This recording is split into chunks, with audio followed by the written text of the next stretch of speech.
మన లైఫ్లో ఎదురయ్యే కొన్ని ప్రశ్నలకి సమాధానం ఎంత ఎతికినా అది ప్రశ్నలాగే ఉండిపోద్ది తప్ప పూర్తిగా సమాధానం అనేది మనకు బోధపడదు అనమాట. మనకు అర్థం కాదు. అందులో ఒకటి ఏంటంటే అసలు దేవుడు అనేవాడు ఉన్నాడా? ఉంటే ఎందుకు ఈ రోడ్డు ప్రమాదాలు, ఆకలి మరణాలు, చిన్న చిన్న వయసులోనే పిల్లలు చనిపోవడం, ఇంకా ఘోరమైన హత్యలు ఇవన్నీ ఎందుకు జరుగుతున్నాయి? ఉంటే దేవుడు అనేవాడు ఉంటే కాపాడాలి కదా అనే ప్రశ్న వస్తుంది. దీని మీద నా పర్స్పెక్టివ్ ఏంటో, నా ఒపీనియన్ ఏంటో చెప్పే ముందు మీకు ఈ విషయం చెప్పాలి. First of all, we didn't choose this life, we haven't asked for life. మనకి ఊహ వచ్చినంత వరకు కూడా మనం ఉన్నామన్న సంగతి కూడా మనకు తెలియదు.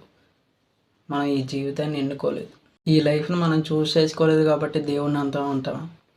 అలా అయితే మన బర్త్డే పార్టీలు కానీ ఏదైనా సెలబ్రేషన్స్ అయినప్పుడు, సపోజ్ మన మ్యారేజ్ అవుతుంది కదా, అప్పుడు ఎవరైనా మన దగ్గర లేని గిఫ్ట్ని మనకు ప్రజెంట్ చేశారనుకోండి, అందులో చిన్న వంకర అందులో ఎక్కడో ఉంది, బట్ ఆ గిఫ్ట్ నీ దగ్గర ఇప్పుడు దాకా లేదు. నీకు ఆ గిఫ్ట్ ఇప్పుడు ఆడు ఇచ్చాడు కాబట్టి వాడిని ఎవరు క్వశ్చన్ చేయడం అలాంటిది ఏది చేయరు కదా. బాగా రేర్ కేసులు ఏదో సరదాగా అడుగుతారేమో, కానీ జనరల్గా అయితే ఎవరు క్వశ్చన్ చేయరు. నా దగ్గర లేదు అని ఇంకా గ్రాంటెడ్గా తీసుకుంటారు. మనం పుట్టి మనకు ఊహ వచ్చి మన ఎగ్జిస్టెన్స్ మనకు తెలిసిన తర్వాత మన లైఫ్ కూడా మనకు దేవుడు ఇచ్చిన గిఫ్ట్ లాంటిదే. గిఫ్ట్ అన్నాం కదా, సేమ్ అదే ఫ్రెండ్ మనకి గిఫ్ట్ ఒక బైక్ ప్రజెంట్ చేశాడు అనుకోండి, మన బర్త్డే పార్టీకో మ్యారేజ్కో వాడు ఒక బైక్ మన గిఫ్ట్గా ఇచ్చాడు. కాకపోతే ఇచ్చిన తర్వాత కొన్ని రోజులకి అది సర్వీస్ వచ్చింది, లేకపోతే ఏదో ప్రాబ్లం వచ్చింది. సర్వీస్కి నువ్వే కదా తీసుకెళ్తావు, ఆ గిఫ్ట్ ఇచ్చినోడు తీసుకెళ్ళే కదా.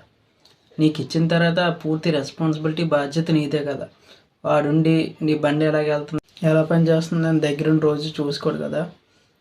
అంటే కానీ మనిషికి తప్పులు చేయడం, పొరపాట్లు చేయడం అనేది చాలా సహజం. ఇప్పుడు దేవుడేమి డీజే ఆపరేటర్ కాదు కదా పైనుంచి ఆపరేట్ చేయడానికి. దేవుడు మనకి ఒక ఫ్రీ విల్ ఇచ్చాడు. అంటే మనం ఏం చేసినా మన చాయిస్ మన చేతిలో పెట్టాడు.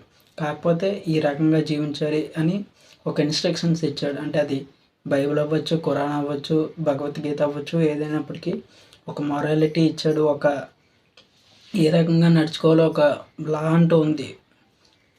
అది నీ ఒక్కడికే చెప్పలేదు కదా, అందరికీ ఎన్ని కోట్ల మంది ఉన్నారో అంతమంది జనానికి చెప్పాడు. అందులో నీ ఒక్కడికే సపరేట్గా ఏం చెప్పలేదు కదా. దేవుడి ఆలోచనలకి మన ఆలోచనలకి చాలా చాలా తేడా ఉంటుంది.